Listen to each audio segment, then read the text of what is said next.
আমি এই হাদিসটির প্রেমে পড়ে গেছি। আপনি যখন নীরবে ঘরে বসে কান্না করেন, আল্লাহ তখন ফেরেশতাগণদের উদ্দেশ্য করে বলেন, কোন জিনিস আমার এই বান্দার চোখে পানি আনলো? ফেরেশতাগণ বলেন, আপনার বান্দা সুখে নেই, আপনার বান্দা অনেক দিন হাসেনি।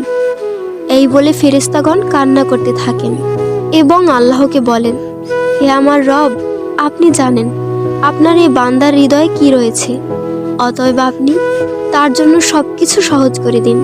আল্লাহ বলেন, আমার এই বান্দা এমন কিছু জীবন থেকে হারিয়ে ফেলেছে যা সে অধিক ভালোবেসেছিল।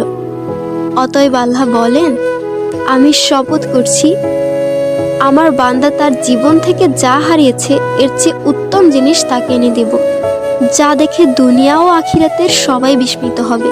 আলহামদুলিল্লাহ।